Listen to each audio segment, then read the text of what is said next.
لو عندكم مشكلة مع الكيكة انها دايما تهبط منكم ودايما تطلع مش مظبوطة كده او معجنة من جوه، النهاردة بقى هقولكوا على طريقة مضمونة جدا للكيك.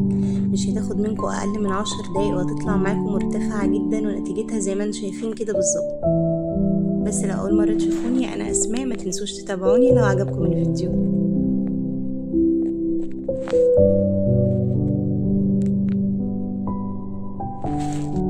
كل حاجة معايا النهاردة في الخلاط.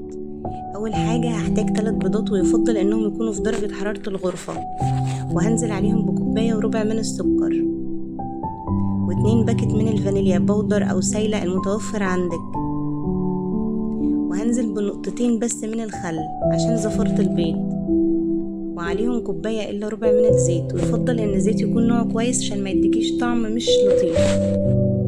وهنضرب المكونات دي كلها في الخلاط لحد ما السكر يدوب تماما، وعليهم كوباية من الحليب، وهنضربهم تاني كويس قوي لحد ما يعملوا فرقعات من فوق في الخلاط.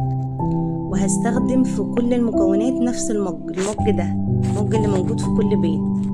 وهنزل هنا بكوبايتين ونص من الدقيق، ودي اهم مرحلة ان انا اعديهم على المنخل. دي اهم مرحلة عندي، ان انا اعدي الدقيق حتى لو جودة كويسة على المنخل عشان الكيك ما يهبطش منك او يعجن. وعليه باكت من البيكنج باودر، ومعلقتين من النشا، وذرة من الملح. وهنا النشا بينقل الكيك بتاعتنا في حتة تانية خالص. وقلبت المكونات كلها كده في قلب بعض، ونزلت عليهم بالمكونات السايلة. خدوا بالكم المرحلة دي كويس جدا. انا بقلب الكيك اقل من دقيقة، وبقلب كله في اتجاه واحد. بصوا، في اتجاه واحد. لو قلبنا في كذا اتجاه الكيك عمره ما هيرتفع معاكم ويطلع زي ما انتوا شفتوا في اول الفيديو. ومعايا هنا الصينية بتاعتي من مقاس 22 لمقاس 26، المقاس اللي يريحك. دهنتها دهنة زيت وبدرتها كويس جدا بالدقيق، ونزلت بخليط الكيك بتاعي. وهنديها كده خبطتين على الرخامة. هندخلها فرن مسخن مسبقا على درجة حرارة متوسطة على الرف اللي في النص. هتاخد معانا من 25 ل 30 دقيقة، وما يفضل ما نفتحش الفرن قبل 25 دقيقة. بنشغلش الشواية ولا اي حاجة.